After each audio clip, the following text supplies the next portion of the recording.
పిత పుత్ర పవిత్ర ఆత్మ నామమున ఆమేన్. క్రీస్తునాథుని యందు మిక్కిలి ప్రేమ గల ప్రియమైన సహోదరి సహోదరులారా, ఈరోజు మనము పెంతెకోస్తు మహోత్సవ ఆదివారాన్ని కొనియాడుతూ ఉన్నాం. ఈరోజు మరి ఒక ముఖ్య విశేషము క్రీస్తుల సహాయమాతను కొనియాడుతూ ఉన్నాం. మీ అందరికీ పెంతెకోస్తు మహోత్సవం మరియు క్రీస్తుల సహాయమాత పండుగ శుభాకాంక్షలను తెలియచేస్తున్నాను. పరిశుద్ధాత్మ దేవ, మమ్ము అభిషేకించు అని ప్రార్థన చేద్దాం. ఈనాటి దివ్య పఠనాల్ని పరిశీలించి చూసినట్లయితే, మొదటి పఠనము అపోస్తుల కార్యములు 2వ అధ్యాయము 1వ వచనం నుండి 11వ వచనము. రెండవ పఠనాన్ని పునీత పౌలు గారు కొరింథీయులకు రాసిన లేఖ మొదటి లేఖ 12వ అధ్యాయము 3 నుండి 7 వచనములను, మూడవ పఠనము పునీత యోహాను గారి శుభవార్త 20వ అధ్యాయము 19వ వచనం నుండి 23వ వచనం వరకు ధ్యానిస్తూ ఉన్నాం. వారందరూ పవిత్రాత్మతో నింపబడిరి. అప్పుడు పవిత్రాత్మ వారికి వాక్కు శక్తిని అనుగ్రహించిన కొలది వారు అన్య భాషలలో మాట్లాడసాగిరని అపోస్తుల కార్యములు 2వ అధ్యాయము 4వ వచనంలో ప్రభువు మనకి తెలియచేస్తున్నారు. అదే విధముగా కృపావరములు అనేకం ఉన్నవి, కానీ వానిని వసగు ఆత్మ ఒక్కడే అని పునీత పౌలు గారు రాసిన మొదటి కొరింథీయులకు రాసిన లేఖలో 12వ అధ్యాయము 4వ వచనంలో తెలియచేస్తూ ఉన్నారు. అలాగే యేసు వారి మీద శ్వాస ఊది పవిత్రాత్మను పొందుడు.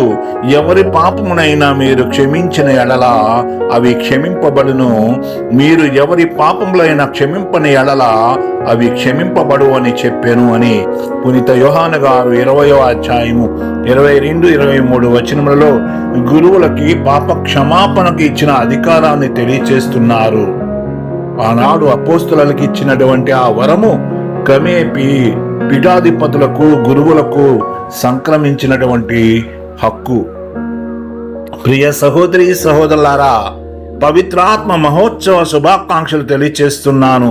అదే విధముగా క్రీస్తుల సహాయమాత దీవెనలు మీకు అందాలని ప్రార్థిస్తూ ఉన్నాను. పరిశుద్ధాత్మ దేవ, మమ్ము అభిషేకించు. పరిశుద్ధాత్మ దేవ, మాలో నివసించు. పరిశుద్ధాత్మ దేవ, మమ్ము పవిత్రపరచు. మన రక్షకుడు యేసు వాగ్దానము చేసినట్లే పరలోకం నుండి మనకై పరిశుద్ధాత్మను పంపాడు.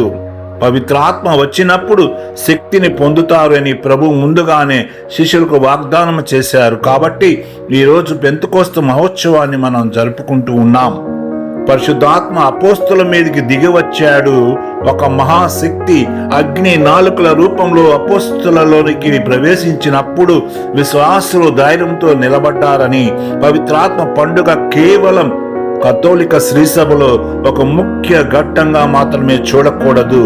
పరిశుద్ధాత్మ ప్రతి హృదయాన్ని కదిలిస్తుంది, రక్షణ పట్ల ఆశాభావాన్ని ఇస్తుంది, భయంతో పిరికివారిగా ఉన్న తొలి క్రైస్తవ సంఘానికి ఊపిరినిచ్చింది, బలహీనులైన అపోస్తులకు అపారమైన శక్తినిచ్చింది, సత్యాన్ని అనుసరించేలా చేసింది, జ్ఞానముతో నింపింది, దేవుని ప్రేమ జ్వాలలుగా మార్చింది పవిత్రాత్మ శక్తి. ప్రియ సహోదరి సహోదరులారా, మన అనుదిన జీవితంలో పవిత్రాత్మ శక్తిని వరప్రసాదాలను అనుభూతి చెందాలి అంటే, పవిత్రాత్మను పొందాలి అంటే ప్రభు శిష్యులతో అంటూ ఉన్నారు కదా, యేసు శిష్యులమైన మనకు పవిత్రాత్మ అనుగ్రహించబడింది. యేసు ఈ లోకంలో ప్రారంభించిన సువార్త పరిచర్య కొనసాగించడానికి పవిత్రాత్మ అవసరం ఎంతైనా ఉన్నది. యేసుక్రీస్తు ప్రభు వద్దను నదిలో బప్తిజం స్వీకరించినప్పుడు పవిత్రాత్మ పావుర రూపంలో ప్రభుపైకి దిగివచ్చింది. ఇది యోహాను శుభవార్తలో మనం ఆయనే సాక్ష్యంగా మనకు తెలియచేస్తూ ఉన్నాడు. ఆత్మ చేత యేసును నడిపింపబడినట్లనే యేసు శిష్యులను మనలను దేవుని ఆత్మ చేత నడిపించబడాలి అని క్రీస్తునందు జ్ఞానస్నానం పొందిన ప్రతి ఒక్కరికి పవిత్రాత్మ అనుగ్రహించబడుతున్నది. పవిత్రాత్మ అనుగ్రహించబడుతుందని మనం ఎరిగి ఉన్నాం కనుక ప్రతి ఒక్కరము కూడా ఆ పవిత్రాత్మ దేవుని ప్రేమను మనలో నింపుకోవాలి.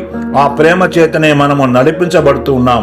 పవిత్రాత్మ ప్రభువే మనకు ధైర్యాన్ని, శక్తిని అనుగ్రహించి దేవునికి విశ్వాసపాత్రులుగా జీవించేలాగా చేస్తూ ఉన్నాడు. ఆధ్యాత్మిక ఉజ్జీవం పొందడానికి పవిత్రాత్మ మనకి చాలా అవసరం, అది ఎంతో అవసరం. కాబట్టి పవిత్రాత్మ ప్రభువే ఆత్మ జ్ఞానాన్ని మనకు అనుగ్రహిస్తాడు, మనం నడవలసిన త్రోవను చూపిస్తాడు, సప్త వరాలను అనుగ్రహించి విశ్వాస వికాసాన్ని అనుగ్రహిస్తాడు. సప్త వరాలు దేవుడు మనకిచ్చే గొప్ప బహుమానాలు.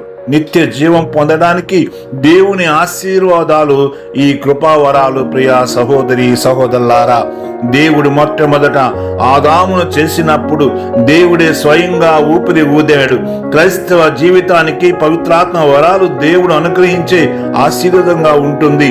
పవిత్రాత్మ మనలో ప్రవేశించడం ద్వారా మనము నూతన జీవాన్ని పొందుకుంటున్నాం. ఈ వరాలతో జీవించేవారే దేవుని సాన్నిధ్యంలో జీవిస్తున్నారు. ప్రియా సహోదరి సహోదరులారా, యేసుక్రీస్తు ద్వారా వాగ్దానము చేయబడిన జ్ఞాన స్నానము ద్వారా అనుగ్రహించబడిన పరిశుద్ధాత్మ ప్రభువే దేవుని శక్తిగా మనలో ఉన్నాడు. ఆ ఆత్మ మనల్ని విశ్వాసంలో బలపరిచి నిరీక్షణలో నిలకడగా ఉండేలాగా చేస్తూ ఉన్నాడు. మనలో దైవ ప్రేమ రగిలి ఉండేలా ఆత్మ దేవుడే మనలో ఉంటూ ఉన్నాడు. దేవుడు తనను అడుగు వారికి పరిశుద్ధాత్మని ఉదారంగా ఇస్తూ ఉన్నాడు. ఆత్మ మనలో ఉంటేనే జీవం సమృద్ధిగా ఉంటుంది. అందుచేత మనలో ఉన్న దేవుని ఆత్మ స్వరాన్ని విని ఆత్మ నడిపింపుల మన జీవితం ఉండాలి. ప్రియా సహోదరి సహోదరులారా, విశ్వాసులపై పరిశుద్ధాత్మ ప్రభావం కనుక మనం చూసినట్లయితే పరిశుద్ధాత్మ ప్రభు ఆదరణకర్తగా యోహాను శుభవార్త 14:26 ధ్యానిస్తున్నట్లుగా పవిత్రాత్మ ప్రభు విశ్వాసులకు దేవుని వాక్కును అర్థమయ్యేలా బోధిస్తాడు. మన కష్టాల్లో ఉన్నప్పుడు ఆదరణగా ఉంటాడు. దేవుని వాక్కు ద్వారా సత్యంలో ప్రతిష్ఠింప చేస్తాడు. పరిశుద్ధాత్మ ప్రభు విశ్వాసులకు ఆత్మీయ శక్తిని అనుగ్రహిస్తాడు. అపోస్తుల కార్యంలో 1:8 పవిత్రాత్మ అపోస్తులకు శక్తిని అనుగ్రహించాడు. ఆ శక్తి ద్వారానే ధైర్యంగా అపోస్తులు సువార్తను ప్రకటిస్తూ వచ్చారు. శిష్యులు భయపడి వారిగా గతంలో ఉన్నారు, కానీ పరిశుద్ధాత్మ వారిపై దిగి వచ్చిన తర్వాత ధైర్యంగా సత్య సందేశాన్ని బోధిస్తూ క్రీస్తుకు సాక్షులుగా మారారు. పరిశుద్ధాత్మ మనలో పనిచేసినప్పుడు మన జీవితంలో ఆధ్యాత్మిక లక్షణాలు పెంపొందించబడతాయని గలతీయులకు రాసిన లేఖ 5:22 నుండి 23 ఆత్మీయ వరాలను మనం ధ్యానిస్తూ ఉన్నాం. ఆత్మీయ వరాలను ధ్యానించేటప్పుడు ప్రేమ, సంతోషము, సమాధానము, సహనము వంటి ఆత్మ ఫలాలు విశ్వాస జీవితంలో సమృద్ధిగా ఉంటాయి. ఇవే క్రైస్తవ జీవితానికి గుర్తులు. ప్రియ సహోదరి సహోదరులారా, మనం బలహీనంగా ఉన్నప్పుడు పరిశుద్ధాత్మ మనకు సహాయం చేస్తాడని రోమీయులకు రాసిన లేఖ 8:26 మనము ఎలా ప్రార్థించాలో పరిశుద్ధాత్మ నేర్పిస్తాడని పౌలు గారు బోధిస్తూ ఉన్నారు. మన హృదయంలోని బాధను దేవుని సమక్షంలో తెలియచేస్తాడు. మన ఒంటరితనంలో పరిశుద్ధాత్మ సహాయంగా ఉంటాడు. మనము దేవుని ఆలయం అని పౌలు గారు బోధిస్తూ ఉన్నారు. కొరింథీయులకు రాసిన 1:19 పరిశుద్ధాత్మ మనలో నివాసమై ఉన్నారు. అందుచేత మన జీవితం పరిశుద్ధంగా ఉండాలి.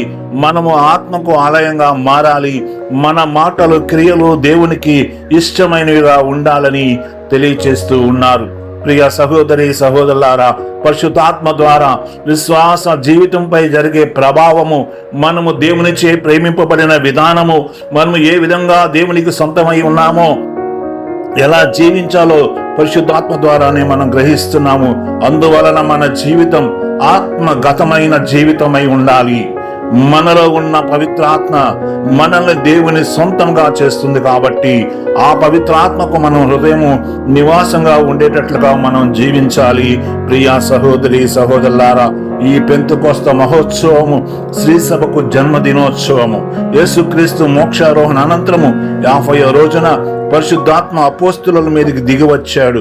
సువార్త ప్రకటనకు ఇదే అత్యంత కీలకమైన రోజు. ఆ దినాన్ని స్మరించుకుంటూ విశ్వాస క్రైస్తవ సంఘము శ్రీసభ జన్మదినోత్సవంగా ధ్యానిస్తూ ఉన్నది. ఇదే పరిశుద్ధాత్మ శిష్యులపైకి దిగి వచ్చిన రోజు. ఇదే అపోస్తుల సేవ ప్రారంభమైన రోజు. ఇదే శ్రీసభ స్థాపనకు సూచికగా ఉన్న రోజు. ఇదే క్రైస్తవ ఐక్యతకు, ప్రార్థనకు, సువార్త ప్రచారానికి సజీవ సాక్ష్యం. ప్రియ సహోదరి సహోదరులారా, మొదటిగా పెంతెకొస్తు పండుగ సందర్భంగా పరిశుద్ధాత్మ అగ్ని నాలుకల రూపంలో అపోస్తుల మీదకి దిగిరావటం మనం ధ్యానిస్తున్నాం. క్రీస్తు పునరుత్థానమైన తర్వాత 50వ రోజున అపోస్తుల మీదకి పరిశుద్ధాత్మ ప్రభు దిగి వచ్చారని, పరిశుద్ధాత్మ శక్తి విశ్వాసికి కొత్త జీవితం ఇస్తుంది కాబట్టి, శిష్యులు భయంతో ఉన్నారు కాబట్టి పవిత్రాత్మ ప్రభావం వారికి ధైర్యాన్ని ఇచ్చాడు. బలహీనులుగా ఉన్న శిష్యులు ఆత్మను పొందిన తర్వాత మహాశక్తిగా మారారు. మన సేవకు సాక్ష్యానికి పరిశుద్ధాత్మ ధైర్యాన్ని ఇచ్చాడు. దేవుని సువార్త ప్రపంచమంతటా ప్రకటించబడాలి. అనేక దేశాల ప్రజలు తమ సొంత భాషలలో దేవుని సువార్తను వింటున్నారు. తమ సొంత భాషలలో దేవునిని మహిమపరుస్తున్నారు. దేవుని జాతి, భాష, ప్రాంతం చూడటం లేదు. రక్షణ ప్రతి మనిషికి అందాలి. క్రైస్తవులందరూ దైవ ప్రేమలో జీవించాలి. ఐక్యత పరిశుద్ధాత్మ శక్తివరమై ఉన్నది కాబట్టి ప్రార్థనలో పరిశుద్ధాత్మ ఆశీర్వాదాలు మనందరము పొందుకోవాలి. పరిశుద్ధాత్మ దిగవచ్చే ముందు శిష్యులు ఒక చోట ఏక మనసుతో ప్రార్థన చేస్తూ ఉన్నారు. క్రైస్తవ సంఘంలో ఐక్యత ఉండాలి, ప్రార్థన ఉండాలి, నిరీక్షణ ఉండాలి. దేవుడు గొప్ప కార్యాలు చేస్తాడు. ఆత్మీయ మేలులతో మనల్ని మేల్కొల్పుతాడు. ప్రార్థనతోనే ఈ ఆత్మీయ మేలులు ప్రారంభమవుతాయి. పరిశుద్ధాత్మ ప్రభువును స్వీకరించిన మనము పరిశుద్ధాత్మకు నివాసంగా జీవించాలి. ప్రియ సహోదరి సహోదరులారా, ఇక రెండవదిగా పరిశుద్ధాత్మ వరాల దాత పునీత పౌలు గారు కృపా వరాల గురించి వివరిస్తూ ఉన్నారు. పరిశుద్ధాత్మ ప్రభువు యేసే మన ప్రభువుగా అంగీకరించేలాగా చేస్తూ ఉన్నాడు కాబట్టి పరిశుద్ధాత్మ ద్వారా మాత్రమే యేసు ప్రభు అని విశ్వాసంతో ప్రకటించగలము. విశ్వాసము ద్వారానే పవిత్రాత్మ మనలో పనిచేస్తున్నాడు. మనము క్రీస్తు వైపు నడిచేలా చేస్తూ ఉన్నాడు. వరాలు వేరువేరుగా ఉన్నప్పటికీ ఆ వరదాత ఒక్కడే. ప్రతి ఒక్కరికి భిన్నమైన ఆత్మీయ వరాలను పరిశుద్ధాత్మ ప్రభు మనకు అనుగ్రహిస్తూ ఉన్నాడు. బోధించే వరము, సేవ చేసే వరము, జ్ఞాన వరము, ప్రార్థనా వరము, ఇలా పలు రకాలైన వరాలు ఒకే పరిశుద్ధాత్మ నుండి మనం పొందుకుంటూ ఉన్నాము. ప్రియా సహోదరి సహోదరులారా, క్రైస్తవ సంఘంలోని ఏ ఒక్కరు చిన్నవారు కాదు. పరిశుద్ధాత్మ ఇచ్చే వరాలు వాని ప్రత్యేకతలు కలిగి ఉంటాయని, అన్ని వరాలు కూడా దైవ సేవకే అనుగ్రహించబడ్డాయని మరొకరిని మనము చిన్న చూపు చూడకూడదు. ప్రియా సహోదరి సహోదరులారా, మరొకరి వరాలను గౌరవించడం అంటే ఆ వరదాత అయిన పవిత్రాత్మ ప్రభుని మనము గౌరవించడమే. ప్రియా సహోదరి సహోదరులారా, పరిశుద్ధాత్మ వరాలు క్రైస్తవ సంఘం మేలు కోసమేనని మనందరం గ్రహించాలి. పరిశుద్ధాత్మ వరాలు స్వార్థ ప్రయోజనాల కోసం మనకు ఇవ్వలేదు, వ్యక్తిగత గొప్పతనం కోసం ఇవ్వలేదు. క్రైస్తవ సంఘ నిర్మాణానికి, అందరి ఆధ్యాత్మిక ప్రయోజనాల కోసం ఇవ్వబడ్డాయి. దేవుడిచ్చిన వరాలను ప్రేమతో మనం స్వీకరించాలి, వినయంతో ఉపయోగించాలి, ఆశీర్వకరంగా మార్చుకోవాలి. ప్రియ సహోదరి సహోదరులారా, ఇక మూడవదిగా యేసు శిష్యులకు పవిత్రాత్మ వరాన్ని ఇచ్చాడు. వారిపై విశ్వాసం ఉంది, వారిపై మహాశక్తి ఉంది. దైవ ప్రాంతంతో ఉన్న శిష్యులను క్రీస్తు నుండి సమాధానాన్ని పొందుకున్నారు. అందుకే తలుపులు మూసుకుని భయంతో ఉన్న శిష్యుల మధ్యకు యేసు వచ్చాడు. మీకు శాంతి కలుగునుగాక అని అభయం ఇచ్చాడు. మన జీవితంలో కూడా ఎన్నో భయాలు, సమస్యలు ఉన్నప్పటికీ కూడా యేసు అనుగ్రహించే సమాధానమే మనకు రక్షణగా నిలుస్తూ ఉన్నది. పరిశుద్ధాత్మ మన హృదయాలకు ధైర్యాన్ని ఇస్తూ ఉన్నాడు, శాంతిని, సమాధానాన్ని అనుగ్రహిస్తూ ఉన్నాడు. పరిశుద్ధాత్మ పవిత్ర సేవకు శక్తిని అనుగ్రహిస్తున్నాడు. కాబట్టి యేసు శిష్యుల మీదకి శ్వాసను ఊదాడు కాబట్టి పవిత్రాత్మను పొందారు. దేవుని పని మన స్వశక్తితో చేయలేము కనుక దేవుని శక్తితోనే మనం చేయగలము కనుక పవిత్రాత్మ సేవ చేయడానికి, సత్య సందేశాన్ని ప్రకటించడానికి మనలో దేవుని ఆత్మ ఉండాలి. ప్రియ సహోదరి సహోదరులారా, క్రైస్తవ విశ్వాసులు దేవుని ఆత్మ సహవాసముతోనే ఈ లోకానికి పంపబడ్డారు. ప్రతి క్రైస్తవుడు దేవుని దూత, దేవుని ప్రేమను పంచే దేవుని దూత, దేవుని క్షమావరమును ప్రకటించే దేవుని దూత, సత్య సందేశాన్ని మోసుకు వెళ్ళే దేవుని దూత, బాధ్యతగా జీవించే దేవుని దూత, క్రీస్తుకు సాక్షిగా జీవించే దేవుని దూత. ఈరోజు మనలో పవిత్రాత్మయే మన ఉనికిని జ్ఞాపకం చేస్తుంది. ఆ పవిత్రాత్మకు లోబడి మనం జీవించాలి. దేవుని అభిషేకాన్ని వ్యర్థం చేయకుండా దేవుని కృపావరాలు, ఆత్మల రక్షణానందంకై మనము స్వీకరించాలి. అదే విధముగా ఈరోజు మనము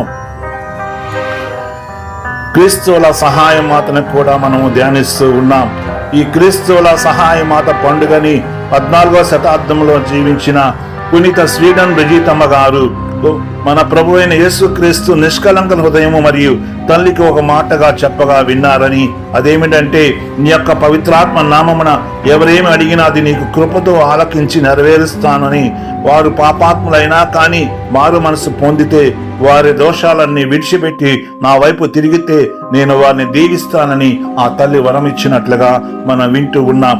అదే విధముగా 1808వ సంవత్సరంలో 7వ భక్తినాథ పాప గారిని నియంతైన నెపోలియన్ నిర్బంధించి జైల్లో పెట్టినప్పుడు, అతడు దేవుడంటే నమ్మని పాషాణ హృదయుడైనప్పుడు తన శక్తియుక్తులే దైవ భక్తి దైవ శక్తి సహాయం అంటూ ఏదీ లేదని చెప్పే అహంభావిగా నిలబడినప్పుడు, లిఫ్టింగ్ యుద్ధం ముగిశాక నెపోలియన్ జగద్గురువులను విడుదల చేశారని, 1814 పోపు గారు విజయోత్సవంతో విశ్వాసుల జయ ధ్వానాల మధ్య రోమ్ నగరానికి తిరిగి వచ్చి పేతురు గారి సింహాసనాన్ని అధిష్ఠించి ఆ సందర్భంగా ఈ పండుగను స్థాపించారు. అప్పటి నుండి ఆ తల్లి క్రైస్తవులకు వరాల మాతగా మనందరినీ కూడా దీవిస్తూ మనల్ని ఆశీర్వదిస్తూ ఉన్నది. చివరిగా ప్రార్థనతో మనము ముగించుకుందాం. మహాపరిశుద్ధుడైన దేవ, నీ దివ్య సన్నిధిలో నీ ఆత్మశక్తితో జీవించే మా హృదయాలను కృపావరములతో అనుగ్రహించండి. భయముతోనూ ఆందోళనతో ఉన్న శిష్యులకు ధైర్యాన్ని ఇచ్చినట్లుగానే మీరు వాగ్దానం చేసినట్లే పవిత్రాత్మ వారికి అనుగ్రహించినట్లుగా మాకును అనుగ్రహించండి. ఓ ప్రభువా, మేము నీ బిడ్డలము, మేము నీ సొత్తు, మేము నీకు చెందిన వారము. పవిత్రాత్మను పొందమని శిష్యులకు శక్తిని అనుగ్రహించినట్లుగా మాకును పవిత్రాత్మ వరములను దయచేయండి. మా మాటలు క్రియలు నీ పవిత్ర ప్రేమను ప్రకటించేలా మమ్మలను బలపరచండి. మహాప్రేమ గల యేసయ్య, నీ అపారమైన ప్రేమకు స్తుతులు స్తోత్రాలు చెల్లిస్తున్నాం. పెంతెకోస్తు దినమున పరిశుద్ధ ఆత్మను తొలి సంఘంపై కుమ్మరించినట్లే మా పైన కూడా కుమ్మరించండి. నిన్నే మా ప్రభువుగా ఒప్పుకుంటున్నాం, విశ్వసిస్తూ ఉన్నాం. మా హృదయాలని పావనపరచండి. మా జీవితాలు నీ చిత్తానుసారముగా మారునట్లుగా మమ్మల్ని నడిపించండి. ఓ దేవా, మీ ఆత్మీయ వరాలతో మమ్ము అలంకరించండి. నీ మహిమ కోసమే నీ అనుగ్రహాలను ఉపయోగించేలాగా మమ్మల్ని చేయండి. విశ్వాసంలో ఎదుగునట్లుగా క్రైస్తవ సంఘ నిర్మాణానికి, విశ్వాసులకు సేవ చేయడానికి మా హృదయాన్ని మీ కృపావరముతో సిద్ధముగా ఉంచమని ఓ యేసయ్య, పవిత్రాత్మ ద్వారా బలహీనులకు బలం ఇవ్వండి. నిరాశలో ఉన్నవారికి ఆశాభావాన్ని ఇవ్వండి. రోగులకు స్వస్థతనివ్వండి. క్రైస్తవ విశ్వాసుల మధ్య ఐక్యతను పెంపొందించండి. మేము ఎల్లప్పుడూ నీ దివ్య సన్నిధిలో జీవించదముగాక. మాలోని పిరికితనము తీసివేయండి. మాలోని ఆత్మఫలాలు పండించండి. రోగుల స్వస్థపరచుటకు, నిరాశతో ఉన్న వారికి ఆదరణ ఇచ్చుటకును, బలహీనులను బలపరచడానికి మా జీవితాలు నీకు మహిమపాత్రముగా ఉండునట్లును పరిశుద్ధాత్మ మాకు సహాయపడునుగాక. ఓ పరిశుద్ధాత్మ దేవా, మమ్ము అభిషేకించండి. ఓ పరిశుద్ధాత్మ ప్రభువ, మాలో నివాసమై ఉండండి. మీకే సదాకాలము స్తుతి స్తోత్రములు మహిమలు కలుగునగాక. ఆమేన్, ఆమేన్, ఆమేన్. పరిశుద్ధాత్మ దేవుడైనటువంటి యేసుక్రీస్తు ప్రభువు కృపా, దేవుని ప్రేమ, పవిత్రాత్మ సహవాసము మనందరికీ ఉండునుగాక. ఆమేన్, ఆమేన్, ఆమేన్. ఈ వీడియోని ఎక్కువ మందికి షేర్ చేసి నాకు మీ సపోర్ట్ ఇవ్వగలసిందిగా ప్రార్థిస్తూ ఉన్నాను. ఇటు మీ పూదోట స్వరాజ్ ప్రసాద్.